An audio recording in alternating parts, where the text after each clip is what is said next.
Bonjour à toutes et à tous et bienvenue au Café du Market. À l'heure où de plus en plus de boîtes choisissent d'automatiser la relation client, notamment avec des chatbots dopés à l'IA, d'autres entreprises font un choix radicalement différent, justement en misant sur la relation humaine pour délivrer une expérience top niveau. Donc pour voir justement comment est-ce qu'on peut faire de la relation client un vrai levier marketing, je suis aujourd'hui avec Fabien Prêtre, qui est fondateur de Fullfiller. Bonjour Fabien. Bonjour Axel. Écoute, c'est un plaisir de t'avoir sur le podcast parce que dans les tendances actuelles, on va parler d'un sujet qui dénote et d'un choix peut-être à contre-courant, mais on va rentrer dans le vif du sujet juste après. Est-ce que tu peux en introduction peut-être te présenter en quelques mots, s'il te plaît? Alors, en quelques mots, je vais essayer d'être rapide parce que je suis plutôt long, moi, comme on me décrire. Alors, pour faire court, j'ai eu deux vies. Je suis le fondateur d'une première boîte qui s'appelle Easy Flyer, qui a connu une forme de success story en France de 2009 jusqu'à 2019, où en fait, j'ai revendu Easy Flyer au numéro 1 mondial Vistaprint, qui est bien connu dans le monde du marketing. Et après, on a recommencé avec les mêmes personnes, les mêmes fondateurs, la même équipe, enfin une grosse partie de la même équipe, en fait une nouvelle aventure sur le même marché, la même cible, les mêmes clients, qui s'appelle Fullfiller, l'imprimeur en ligne Fullfiller, sur du B2B et B2B2B. Donc, ce qui veut dire, pour résumer, que on a fait une success story et on est en train de recommencer la même, mais en plus vite. Avec les apprentissages de cette première aventure. Mais Exactement. j'allais justement, le sujet du jour, c'est la relation client, puis on va en parler, mais avant de rentrer vraiment dans le vif du sujet, tu l'as dit, tu as créé une première boîte dans ce secteur que tu as revendue, puis tu es revenu enfin, pour créer une nouvelle entreprise, encore une fois, dans ce secteur. J'avais pourquoi un peu ce choix, quoi? Du coup, c'est vrai que, je veux dire, quand on vend une boîte, il y a peut-être une espèce de deuil de l'aventure à faire, tu vois? Ou je sais pas, en tout cas, un petit temps pour, repasser à autre chose et puis finalement, toi, tu t'es replongé dans le même secteur d'activité, quoi. Alors, enfin, moi, je me suis aperçu que je savais pas faire autre chose déjà. Ouais. Non, non, mais c'est vrai. Et puis, moi, passer mes journées à rien faire, c'est pas du tout mon truc. Ouais. Et il y avait vraiment. Et en plus, ce qui s'est passé, c'est que si tu veux, le hasard de la vie a fait que quand on s'est arrêté sur Easy Flyer, donc on a fait 2009. Je relis juste les chiffres parce que c'est intéressant. 2009, 2015, start-up, bootstrap, 3 bouts de ficelle, la relation client 300% humaine, et on fait du 100% de croissance tous les ans. Vraiment comme ça. Tac, tac, tac, tac. OK. 700 000, 1,4 million, 2,8 millions, etc., etc. Et on vend en 2015. On a la chance, l'honneur et le plaisir de recevoir Robert Keane, fondateur de Vistaprint, qui vient nous voir personnellement, himself, à Orléans. Donc ça, OK. c'était plutôt cool, quoi. Ouais, ouais. Si tu reçois Jeff Bezos d'Amazon chez toi, Robert Keane, c'est le fondateur de Vistaprint. C'est quand même pas rien dans le domaine de l'imprimerie, imprimerie en ligne et de l'e-commerce d'ailleurs, parce que bon, ça reste un géant de l'e-commerce dans le domaine du print. Et donc, il vient nous voir, et puis voilà, et quelques mois plus tard, enfin 2 mois plus tard, c'était en octobre 2014, il nous fait une offre avec son équipe M&A, ils nous font une offre qu'on pouvait difficilement pas refuser. Et donc, nous, on a vendu en 2015, on est resté dans les e-fleurs, et on a accompagné la boîte jusqu'en 2019. Donc D'accord. en OK. 2019, quand on est parti, pour te donner des chiffres, on était arrivé à 24 millions de chiffre d'affaires en e-commerce. OK. Globalement, ça fait 100 000 euros de chiffre d'affaires hors taxe par jour, avec un panier à l'époque autour de 130 euros 130 euros le panier moyen hors taxe. Mmh mh. On avait plus de, pour parler relations clients, on avait plus de 1000 appels entrants par jour. OK. Donc Ouais. ça fait beau.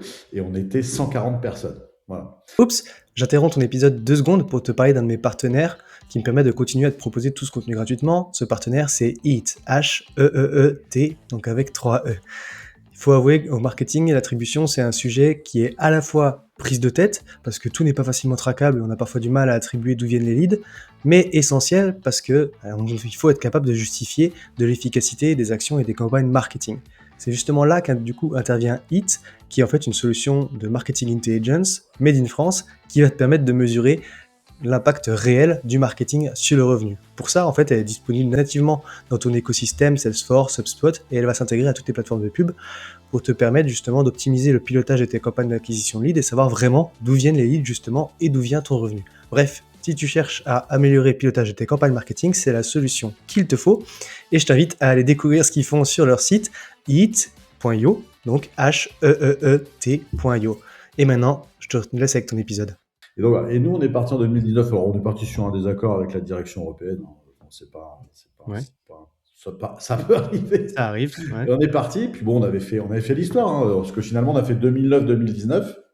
Oui, ça fait une belle Euh, aventure, ouais. à l'époque, on était arrivé dans le top 50 mais de 2019. Hein, je mets des guillemets. Top 50 d'aujourd'hui, c'est pas celui de 2019 en e-commerce France. Et puis voilà. Puis après, il y a eu le Covid. Et là, ça change tout. Il y a eu le Covid, donc moi, j'avais de toute façon une clause de non-concurrence sur toute l'Europe pendant 2 ans, donc j'ai pas bougé.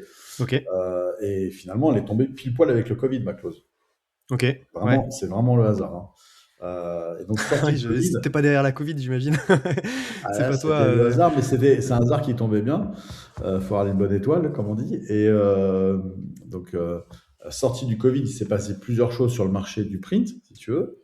Mhm. Et donc, avec mes anciens associés de toujours, parce que ça fait 15-20 ans qu'on est associés dans tout ce qu'on fait, on s'est posé, on s'est dit, mais finalement, il y a un truc à faire. Et pour faire simple, concrètement, l'e-commerce, donc effectivement, comme tout le monde, tu as eu vraiment cette chute, Ouais, mais après, c'est reparti de plus belle. ouais, bah oui. Tous ceux qui étaient loin derrière la boîte qu'on avait avant, ben, ils ont tous été catapultés. Mais par contre, l'insatisfaction a explosé. Alors, tu peux regarder sur Google Avis, enfin, Mhm. tous les sites d'avis vérifiés et compagnie. Voilà, il n'y a pas besoin. Tu Ouais, regardes en diagonale, fallait pas ça a pris un sortir. coup, quoi. Mhm. Fallait pas, ça allait vite. Le constat était rapide. D'autre part, ça c'était le premier point, donc insatisfaction client, alors que nous, notre fer de lance a toujours été l'ultra satisfaction client. Et de l'autre côté, tu avais le marché du offline. Donc le offline, c'est quoi? C'est l'imprimeur de petites villes, de villages, Mhm. etc., qui c'est dur pour lui parce il capte pas la croissance de l'e-commerce, qui de toute Ouais, façon ne fait que croître. Alors, c'est juste des vases communicants. Hein. C'est le marché du offline qui décroît et le oui, marché oui, et puis, du online qui monte. Euh, mais le problème, c'est qu'ils n'arrivent pas à capter ce marché. Et donc, l'idée, c'est de leur donner une partie des commandes en disant, mais vous avez des métiers précis, vous avez des compétences. Si on peut trouver un deal, j'allais dire, voilà la commande. ok. Et c'est un peu l'idée de ramener ce flux de commandes au plus près des besoins réels des clients finaux. Parce que ça, c'est pas simple. Ça, c'est le troisième volet de l'histoire. Le troisième volet, c'est qu'avant Covid, les gens, objectivement, s'en foutaient de savoir où c'était imprimé. Ouais, ouais, Enfin, c'était juste le prix, le prix, le prix. ouais. Et en fait, les gens, enfin, quand je dis les gens, c'est les clients, les entreprises, les associations, les administrations, etc. Malheureusement, regardez pas tellement, je vais donner un exemple dans le domaine des flyers, ne regardez pas tellement le volume. C'est-à-dire que, enfin, je vais te faire un cas d'école un peu marrant, mais, enfin marrant ou triste, mais il y a ça, enfin maintenant quelques années, tu commandais pour que dalle 1000 flyers, enfin tu avais besoin de 100 flyers, t'en commandais 1000 parce que c'était moins cher quasiment de commander 1000 que 100. Ouais, C'était ça en fait. ouais, ouais. Et donc tu commandais 1000, mais tu en avais besoin que 200 et tu jetais à la poubelle le reste. Ouais, bah oui, de toute façon, c'était moins cher. Une fois ton OP faite, tu jetais le reste. Aujourd'hui, après Covid, ça c'est plus comme ça. Les gens, ils veulent 100. Ils ont dit, mon besoin c'est 100, ils veulent 100, ils veulent pas autre chose. Mhm. Et c'est plus une question de prix, ils vont payer le même prix. Si c'est 15 euros ou 20 euros, ce sera toujours 15 ou 20 balles, mais ils veulent la juste quantité Quantité, avec la ouais. bonne qualité. Et ça, c'est la cerise sur le gâteau. Si on peut produire le support de communication le plus proche possible du point de livraison final, eh ben, c'est encore mieux plutôt que d'aller chercher ça à l'autre bout enfin, je Du vais pas monde, dire ouais. du monde parce que Ouais. ça dépend des produits, mais pour les produits de support de communication classique, on parle de l'Europe globalement. Ouais. Donc à un moment donné, il faut revenir à la logique. Et donc c'est là où on s'est dit, on va lancer donc une nouvelle aventure. Le marché c'est le même, Ouais. les clients c'est les mêmes, sauf qu'on va l'attaquer différemment. Donc en fait, ce qu'on a fait, c'est on a créé Fulfiller. Fulfiller, ça veut dire deux choses en anglais. Ça veut dire fulfill, c'est satisfaire un besoin, Mhm, mhm. tout, tout fulfill. Et Fulfiller, c'est producteur, au sens Ok. production, industrie. Et donc notre métier, en fait, c'est qu'on a déjà on a d'abord, pour lancer le projet pendant 9 mois, on a fait que de l'IT. Ok. Ça, c'est la caractéristique. On a commencé, on a fait que de l'IT pendant 9 mois, on n'a pas cherché à faire de business. La première fois, bon, c'était un peu des hypothèses, mais là, c'est pas des hypothèses, ça repose sur 10 années de travail. Oui, c'est ça. Ce que j'allais dire, parce que c'est vrai qu'on a tendance à dire que quand on veut lancer un produit, justement, c'est prendre un risque finalement, faire 6 mois d'IT pour avant de commencer le business et puis de pouvoir les mettre entre les mains du client pour trouver la valeur. Là, effectivement, toi, tu capitalisais sur toute ton expérience précédente et ta Ouais. connaissance du marché, quoi. Donc, tu savais qu'il y avait un truc, quoi. Donc, ouais, donc là, si tu veux, on a fait un pool déjà financier. On a déterminé qu'il nous fallait 1,2 million à peu près pour commencer. Mhm. Donc, on a été accompagné aussi bien par nous-mêmes, les banques, BPI, Innovation, etc. Parce que la BPI, Ouais. enfin, on est dans un pays quand même où on a des outils qui sont très très forts, et notamment la BPI qui accompagne fortement l'innovation en France, et ça, faut le souligner quand même, c'est important. Mhm. Euh, et ça aide pour réussir quand même. Ouais. C'est dommage, ce serait dommage de s'en passer. Et donc, au bout de 9 mois, on a sorti notre bébé Fulfiller. Et Fulfiller, c'est quoi? En fait, c'est un peu le Charles de Gaulle, l'aéroport, le Charles de Gaulle de l'imprimé en ligne, où en fait, on a un énorme back-office. On vient sourcer et onboarder des ateliers partout sur les territoires. Ok. Et le but, c'est d'aller connecter finalement, de matcher Mhm. un monde qui a des caractéristiques techniques, mais aussi des caractéristiques d'intérêt Ouais. au bon atelier. Ok. Voilà. C'est Ouais, ça. donc tu as une Donc, problématique un peu de marketplace au final. c'est comme une marketplace, on Ouais. est d'accord. Exactement. Et en fait, si tu veux, pour complexifier l'histoire, c'est qu'on a deux clients finalement. On a le client final, Ouais. Mm. mais un atelier qu'on onboard, c'est aussi quelque part, c'est comme un client. C'est une Oui. sorte, c'est un client, à la fois un client, à la fois un fournisseur. C'est entre les deux. Oui, c'est ça, c'est qu'en fait, il te faut des fournisseurs pour pouvoir avoir des clients parce que tu as besoin de délivrer les commandes, et puis de l'autre côté, il te faut des clients pour convaincre des fournisseurs de venir sur ta plateforme. Ça, c'est les problématiques un peu de marketplace où il faut des deux côtés pour pouvoir Il délivrer ta faut- promesse, quoi. Voilà. Et justement, du coup, alors tu le disais, toi, quand vous avez identifié cette opportunité de marché, c'était effectivement, il y avait cette insatisfaction chronique, on va dire, un petit peu par rapport à l'e-commerce dans ton domaine. Donc, au final, tu as une proposition de valeur qui est différenciante en disant que toi, tu vas délivrer une expérience client top niveau. Tu as parlé d'ultra satisfaction client. Euh, En quoi ça consiste, du coup? Comment ça se concrétise? Qu'est-ce que vous avez mis en place concrètement, du coup, par rapport à ça? Alors déjà, la relation client, pour revenir à la base, nous, et ça c'est d'origine, parce que on est issu de loin. Moi, j'ai passé quelques années, pendant 5 ans, j'étais chez Xerox, Mhm. donc c'est un autre monde. Ouais, ouais, ouais. Et si tu veux, Xerox, la notion de téléphone, à l'ancienne, hein, téléphone, c'est quelque chose d'important. Et en fait, si tu veux, j'ai transmis ce savoir et cette connaissance et cette appétence de la téléphonie, de la relation client par téléphone, à mon frère, Laurent, à Benjamin Besson, qui est un autre de nos associés. Bon, Nicolas, lui, il est CTO, donc il s'occupe de l'informatique, mais nous Ok. trois, on est très, très, très téléphone. Et si tu veux, c'est comme ça que dans l'autre boîte, on était très, très téléphone. On avait de tête, je crois, 30 ou 40 positions en phone. Mhm.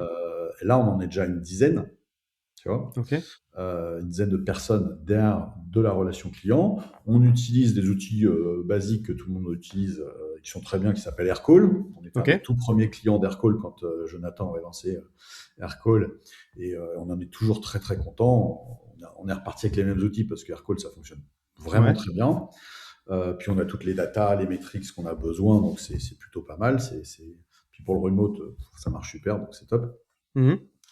Et donc, on a globalement, l'idée, c'est de dire, la promesse, c'est de dire aux clients B2B et B2B2B, qui est de dire, on vous répond avec le sourire en moins de 45 secondes. C'est ce qui est écrit en haut du site. Ok. Et finalement, c'est ce qu'on écrit partout. Sur les colis, dans les plaquettes, le mailing papier, etc.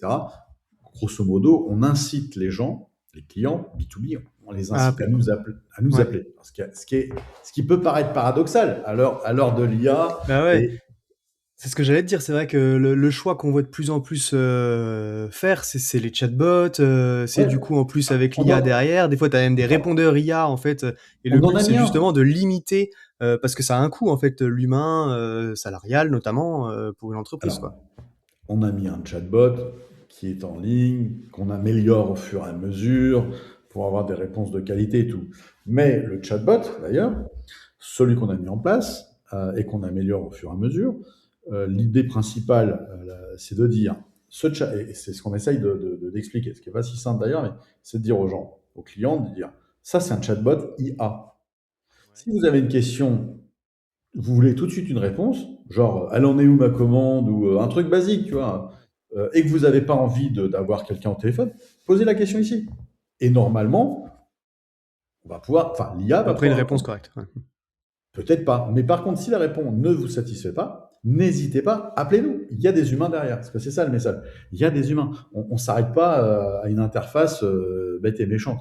On veut avoir le contact humain. Parce que pour moi, je suis un fervent défenseur du contact humain, de la relation client. Parce que dans la chaîne de valeur, et ça, pour moi, c'est du marketing. Alors, c'est la frontière entre le marketing et le commercial. Mais ça ne sert à rien d'aller mettre.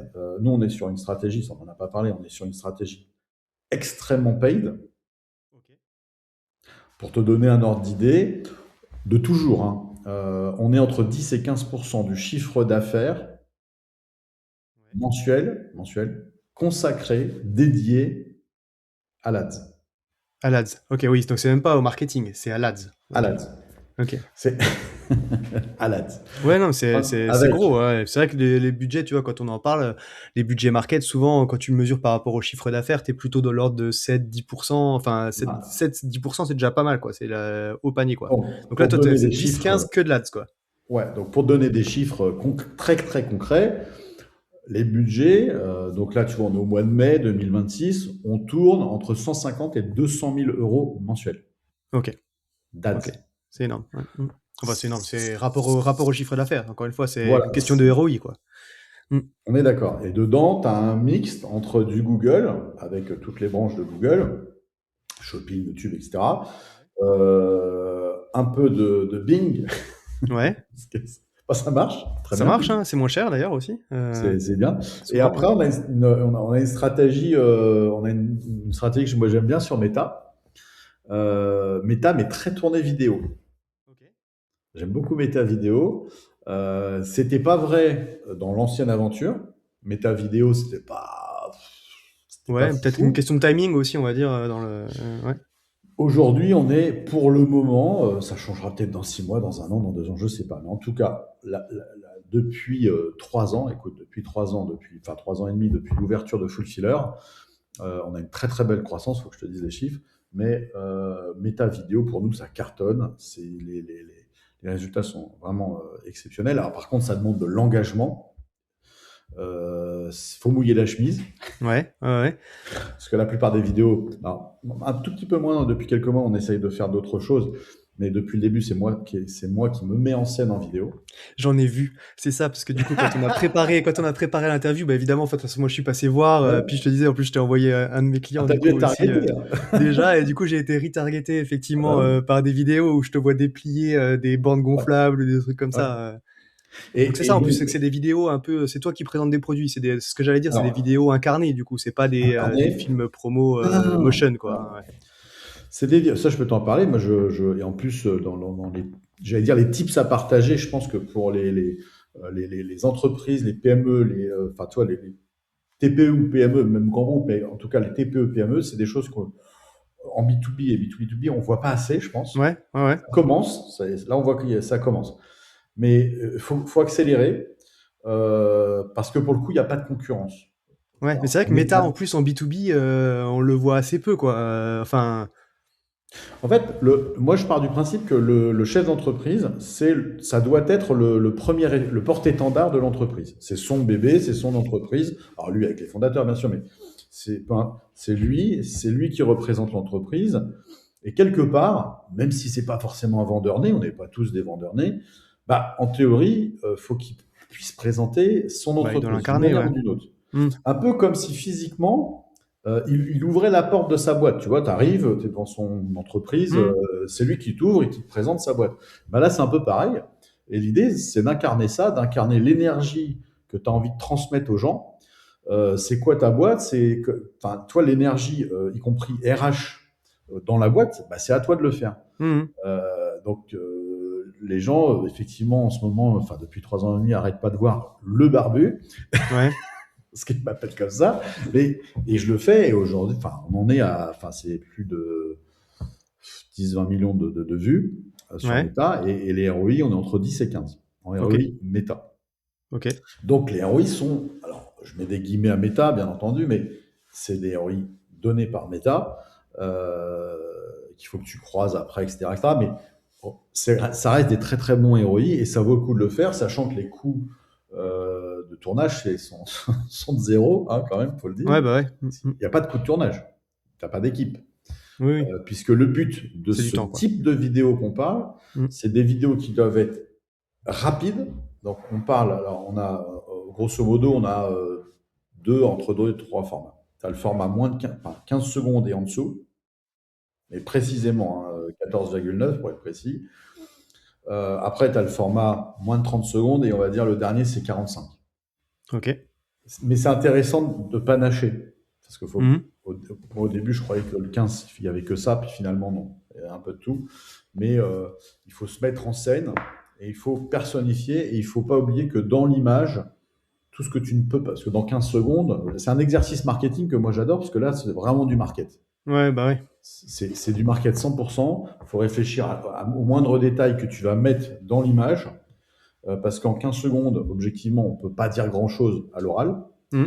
Tu as l'oral, enfin les ingrédients, c'est l'oral, l'écrit pour le texte que tu vas écrire sur la vidéo, et surtout après, c'est qu'est-ce qu'on va embarquer dans le décor. C'est quoi, Ouais. c'est quoi la promesse, c'est quoi les bénéfices du produit ou service qu'on va présenter. Il faut avoir un prix, si on est en e-commerce, il faut un prix qui cartonne, enfin qui interpelle en tout cas. Il faut une promesse de qualité, etc., etc. Et puis l'environnement, enfin, tout ce qui est autour de la vidéo, y compris nous-mêmes, faut que ça projette tout un tas de choses qu'on n'a pas le temps ni de Ouais, que t'as dire pas le ni temps de dire. Ouais. d'écrire. Mm. Ok. Bon, écoute, en tout cas, on saura pour ceux qui veulent tester Meta, quoi. J'allais dire, du coup, pour revenir un petit peu sur ce sujet, on s'est un peu égaré à partir de la pub, mais tu disais effectivement revenir au sujet de la satisfaction. Euh, je sais plus d'où on en est parti du coup. Non, alors, Euh, la relation, non, non, mais je me rappelle. ouais, L'ultra satisfaction client, donc on met en place la relation client, et si tu veux, l'idée de la baseline, c'est de dire, si vous n'êtes pas content, ou si c'est passé un truc, au pire du pire du pire, on vous rembourse. ok. En fait, c'est ça l'idée. Alors l'idée, l'idée, c'est pas de nous faire avoir nous-mêmes non plus, hein. Oui, ce que j'allais dire, c'est une promesse qui est risquée au final. Mm, mm. Ça peut arriver de temps en temps qu'on se fasse avoir. C'est pas souvent, mais ça peut arriver. Mais l'idée globale, si tu veux, et ça c'est le monde du produit personnalisé, personnalisable, et l'idée c'est de dire que souvent, tu as énormément d'acteurs quand même qui se réfugient derrière des conditions générales de vente, Ouais, où les quantités sont pas tout le temps forcément respectées, où les délais, c'est quand même abracadabrant, sont ouais. pas franchement respectés. Et l'idée, c'est pas de dire on va être meilleur que les autres sur la chaîne de valeur, parce que ça, je veux dire, tout le monde essaie de. C'est plutôt de dire c'est quoi la posture de l'entreprise. C'est plus, là, c'est vraiment une Du volonté positionnement. forte d'entreprise. C'est quoi qu'est-ce qu'on va mettre en place si le client nous signale qu'il a un problème. Ouais. Et c'est là où ça change. Et c'est là que c'est une volonté forte de l'entreprise, enfin de Fulfiller, de ce qu'on sait déjà à l'époque, de dire il faut tout faire. Ok. Faire un maximum. C'est quoi un maximum? Tu commandes une bâche, je vais donner un exemple très concret. Tu commandes une bâche à 20 euros ou un roll-up à 30 balles, tout mouillé. Si on peut, il y a eu un bug, peu importe où, hein, d'accord? Si on peut t'envoyer, te donner le roll-up par un chauffeur, parce que ton événement, il est au milieu de Paris, et ton événement, il est à 21 h, et on vient de s'apercevoir à 16 h ou à Que 17 tu h l'avais pas encore, ouais. que bah, y a un problème, on le retire, on fait un retirage, on prend un chauffeur privé et il part. Ok. Le Ouais. coût, le coût, je peux te le donner, le coût, c'est entre 200 et 300 euros. Je ne parle pas du roll-up, hein. Le roll-up, Mhm. pour le coup, il est anecdotique. Ouais. C'est le coût du chauffeur. Mais par contre, globalement, à l'échelle, alors pas micro, mais macro, on gagne de la fidélisation client. L'effet waouh, le fameux effet waouh. Bah Parce que oui. tu as la personne qui se dit waouh, ils ont envoyé un chauffeur privé pour me donner un Oui, roll-up à 30 même euros. si on sait pas ce que ça coûte exactement, on sait que c'est plus que ce que le roll-up que le roll-up qu'on avait acheté à la base. Mais ce qui est intéressant, tu vois, c'est qu'en fait, tu as une vraie question de positionnement là-dedans. C'est ce que tu disais, vous avez identifié qu'il y avait ce levier-là d'insatisfaction générale, par rapport au produit. Vous avez construit un peu votre offre autour de ça. On le voit dans ce que tu disais aussi par rapport au site internet, à ces inquiétudes-là, heu, au chatbot, enfin toutes ces choses-là. En fait, c'est presque un moyen de répondre aux objections que tu pourrais avoir avant qu'elles arrivent, quoi. De dire, ah mais ouais, moi je suis commandé en ligne, je suis pas forcément à l'aise parce que mon print, si jamais ça va pas. Ouais, mais en fait, regarde, tu peux parler à quelqu'un si tu as besoin.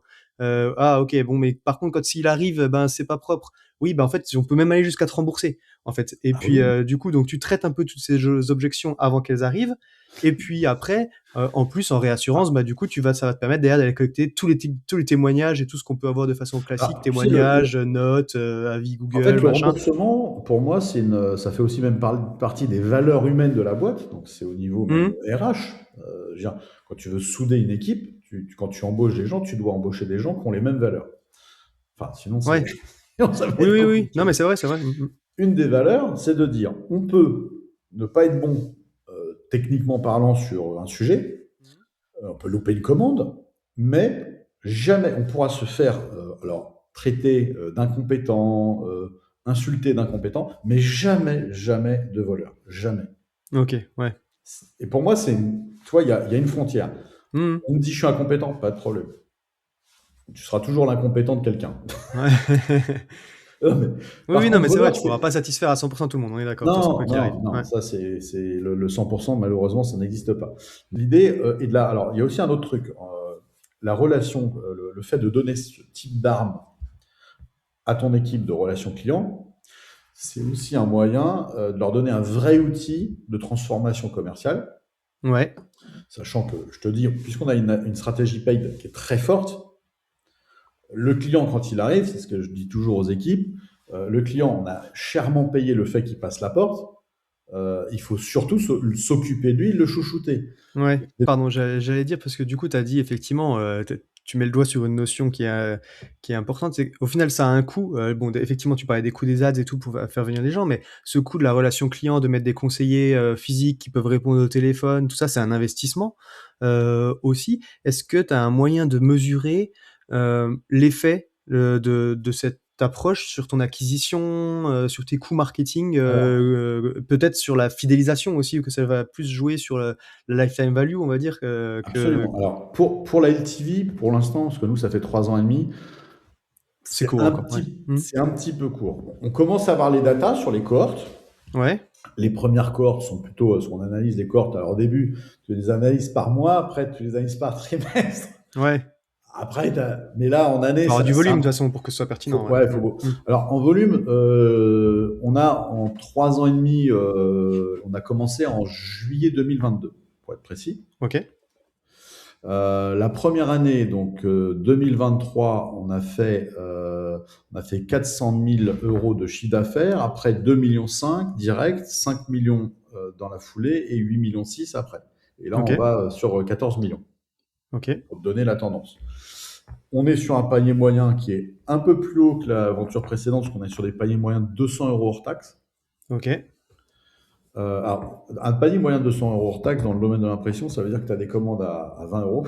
Ouais, bah, oui, oui, et puis tu as Comme des tu peux commandes, avoir ouais. des commandes à 5 000, 10 000, 20 000, Ouais. etc. C'est extrêmement variable. Et donc, pour les commandes, on a aujourd'hui, pour donner un chiffre important, on a globalement à peu près une commande sur deux qui passe par un conseiller, OK. OK. d'une manière Ouais, ou donc d'une tu autre. sais que enfin, quand on parle de ce ROI-là, c'est qu'effectivement déjà, sans pouvoir forcément chiffrer, le truc, tu vois l'impact parce qu'effectivement, Alors, mais tu vois, tu pourrais le voir de 2 façons. Tu pourrais dire: «Attends, on en a une sur 2 qui passe par un conseiller, c'est trop, on veut réduire ça parce que justement, le conseiller, quoi». alors, je vais le préciser, le conseiller coûte moins cher que le paid. OK. OK. Ouais, ouais, non, mais du coup, et quelqu'un qui sera passé par un conseiller qui aura eu sa commande, effectivement, tu vas pouvoir, repasser, enfin, tu sais que c'est potentiellement quelqu'un qui va plus facilement refaire une commande derrière, Ouais. Alors, c'est là où alors, là, on est en train de faire un truc que je pense que tu vas aimer. C'est là, on est en train, donc on a un écosystème, si tu veux, avec notre charte de Gaulle de l'imprimerie, avec plein comment dire, de modules. Et il y a un module qu'on est en train de bâtir. Alors, ça va peut-être te surprendre, mais on est en train de recréer un CRM de A à Z. Ok. Donc, on a choisi, sans, je vais pas le nommer, mais le numéro 1 mondial des CRM, mais qui ne nous va pas. On avait bossé avant avec, mais c'est une usine à gaz et ça ne nous correspond pas. Et en fait, il n'y a pas du tout, ça ne matche pas avec les équipes, Ouais, pas ça. Donc, un CRM qui ne matche pas avec des équipes, ça ne sert à rien c'est d'insister. clair. Ouais. Faut que ça serve. Faut que les gens s'approprient les outils. Et c'est pas le cas. Donc, en fait, on a dit, non, puisque ça correspond pas, il faut vraiment, puisqu'on a cette capacité forte d'IT en interne, feuille blanche, et on repart de zéro. Ok. Et là, ça y est, il est lancé. Donc, on a lancé notre propre CRM en interne, qui est couplé à tous les outils, forcément, y compris avec un truc tout simple, mais remontée de fiches Aircall, Ouais. parce que c'est la base pour moi de la relation client. Ouais. Donc voilà. Et l'idée, c'est d'avoir une espèce de CRM, un tableau de bord, vraiment où le conseiller relation client, il a tous ses outils, tout son dashboard, tous les KPI, toutes les métriques, c'est les infos, la data et les connectiques pour aller dans toutes les plateformes, y compris les transporteurs, pour avoir l'essentiel tout de suite et répondre le mieux possible aux gens. Voilà. Parce que le paid, ça coûte extrêmement cher. Ouais. On gardera de toute façon. Mais par contre, le conseiller, lui, il va permettre d'améliorer la LTV. Ok. Oui, ça, c'est un impact plutôt sur la fidélisation, du coup, potentiellement, ça peut être aussi sur le panier moyen, enfin, ok. C'est Alors, comme ça sachant que que nous, on a une espèce d'habitude, c'est qu'on embauche souvent des profils assez atypiques qui viennent jamais du monde de l'imprimerie. Ok. Mais qui ont un point commun, c'est qu'ils adorent la relation client. Ouais, c'est ce que on revient sur cette histoire de valeur dont tu parlais au début, c'est que du coup, vous embauchez enfin, normal, pour faire ce métier-là, c'est des gens qui sont alignés avec les valeurs de l'entreprise pour pouvoir délivrer la promesse que vous donnez, quoi. C'est ça. Mais ça me fait penser, quand tu parlais tout à l'heure, effectivement, de cette histoire de positionnement, des CGV et tout, tu vois, c'était une discussion que j'avais eue avec une personne de chez Conto, banque en ligne, du coup, qui m'avait dit, eux, dans le tone of voice de la marque, justement, ce qui s'était dit, c'était que les gens se plaignent toujours de la banque parce que c'est obscur, on comprend pas, on nous noie sous des CGV, des trucs, en fait, personne les lit et du coup, tu sais pas, et que eux, ils avaient pris ce parti d'être extrêmement clair et pédagogique pour que, justement, trancher par rapport à l'univers un petit peu classique, quoi. C'est un vrai levier de différenciation, du coup, c'est ce qu'on retiendra. Et c'est vrai, au final, c'est ce qu'on voit, c'est que c'est une question de positionnement qui infuse toute l'entreprise, quoi. Après, ça se mesure, hein, parce qu'on n'en a pas parlé, mais ça se mesure. Globalement, en tout cas en ce moment, ça coûte à peu près 2% du chiffre d'affaires. Ok. C'est un coût, hein. C'est un vrai coût. Oui, mais c'est un investissement, c'est pas un coût. Enfin, voilà. C'est ce dont on parlait derrière sur l'impact en termes de panier moyen, de LTV, de trucs. C'est un investissement. C'est comme quand on parle de marketing, il y en a beaucoup qui, j'aime pas ce mot-là, mais qui vont te parler de dépenses marketing. Et c'est justement, tu vois, dans le mindset, c'est ce que moi, on répète souvent, c'est que non, il faut parler d'investissement marketing parce que sinon, effectivement, si tu vois ça comme une dépense, tu limites les budgets, quoi. C'est comme, tu vois, dans le domaine du mot dépense ou investissement, tu prends le branding. Moi, c'est quelque chose que j'adore. Bah oui, voilà, typiquement. J'adore le branding. Tu vois, le fait de passer du temps et puis de l'investissement. Hein, tu prends les relations presse, tu prends de la sponsorisation de vidéos, tu peux prendre plein de choses, ça peut prendre plein de formes. C'est du temps long. Ouais. Ça ne paye que sur le moyen ou long terme. Mais sur le moyen terme, ça paye. C'est clair. Et tu peux voir le fruit de ton investissement au travers de quelques outils de trend de branding. Et pour moi, c'est super intéressant. Il faut que ton entreprise, ça devienne une marque et ça devienne quelque chose de systématique. Il faut que les gens pensent à toi. Ouais, et ce levier d'ultra satisfaction, ça fait partie de ce que tu disais effectivement sur cet aspect de réachat par rapport à ça. Très cool. Après, il y a aujourd'hui, je pense qu'on vit une époque, je vais pas faire mon vieux, mais un moment où en fait, tu as eu les marques, et aujourd'hui, j'ai quand même l'impression qu'il y a les marques et les gens. Ouais. Tu vois, et le fait de personnifier les choses, ça peut être un vrai game changer parce que en fait, au final, on commande pas, en tout cas en B2B, tu aimes bien commander avec des gens. Toi, tu as un Ouais. commercial quand tu achètes Mmh. des produits un peu. Tiens, je vais dire une bêtise. Tiens, tu achètes une clim, tu ne l'achètes pas sur Internet. Ouais, bah oui. Tu vas avoir tu vas avoir des entreprises, etc. Et il y a tout un tas de produits et services B2B et B2B2B où en fait, tu as une vraie démarche commerciale à l'ancienne et tu aimes bien quand même avoir un vrai contact. Et après, dans la chaîne de valeur, si, parce qu'il y a quand même beaucoup de domaines qui peuvent être disruptés comme ça, on peut mettre de l'e-commerce là-dedans, pas en Mmh. tant que finalité, mais en tant que moyen, c'est Mmh. cool. Mais est-ce qu'on peut, au même titre que la banque d'ailleurs, est-ce que tu as besoin Ouais. de te dépasser au guichet de la banque? Non, bien sûr que non. Est-ce que tu aimerais bien quand même avoir un Le échange? jour où tu as une question, tu aimes bien avoir quelqu'un, quoi. Ouais. Mmh. Une banque où il y a zéro échange possible, c'est chiant hein, quand même. Ouais, ouais, bah oui. Mmh. Avoir que un chat qui te répond bizarrement, c'est pas possible. Il faut de l'humain. D'une manière ou d'une autre, il faut de l'humain. C'est pour ça que moi, dans Full Sealer, on embarque si tu vas regarder TikTok, Insta, LinkedIn, etc. Tu verras que, notamment sur TikTok, Insta, c'est toute l'entreprise qui est embarquée. Et je prends le cas de TikTok, on a deux types de vidéos. On a des vidéos euh, plutôt entre guillemets corporate, etc.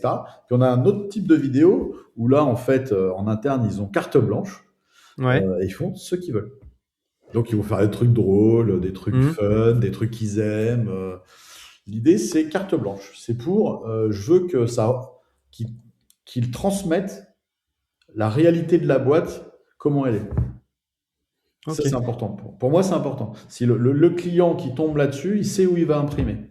Ouais, mais on voit bien de toute façon au final c'est un petit peu le fil rouge de la discussion et puis de cette idée de satisfaction. C'est ça que j'aimais bien dans le sujet au final, c'est que, à l'heure où on veut mettre de l'IA un peu partout, au final on se rend compte que du coup ça redonne de la valeur à tout ce qui est un petit peu humain, relationnel, et personnification des contenus, que ce soit par le fondateur ou par les équipes. En Très tout cool, cas, écoute, le mot c'était de la fin, une, la relation client, pour moi, tu vois, c'est quelque chose d'extrêmement important. Où, pour moi, il y a énormément de TPE, PME, notamment qui font de l'e-commerce. ouais. Pas forcément à 100%, mais tu sais, qui ont une branche Mmh. e-commerce. Je pense que beaucoup trop, mais une grande majorité, en tout cas toutes celles que je connais, sous-estiment le pouvoir de transformation client d'un beau service relation client. Ouais. Et en fait, une personne, tu sais, qui fait 36 000 choses dans l'entreprise et quand elle passe et que le téléphone sonne, elle le prend, c'est fini. Il faut des gens dédiés à la relation client si on fait de l'e-commerce. On ne se lance pas en e-commerce si on n'a pas prévu de mettre X postes, au moins un, mais en fonction du nombre. Mmh. Toutes les métriques, c'est très facile de le Ouais, savoir. ouais, Hein. oui, oui. Mmh. Tu peux faire des hypothèses faciles. Hein. Est-ce qu'un appel en moyenne, ça dure 3 minutes, 5 minutes, 10 minutes? Bon, c'est pas très compliqué de le savoir quand même. Et donc, tu peux prévoir facilement le nombre d'embauches que tu as besoin. Et puis, sur le modèle économique, pareil, Oui, extrêmement après c'est assez facile. linéaire, quoi. Mmh. C'est linéaire, c'est Mmh. ultra facile. Et tu peux incentiver la relation client.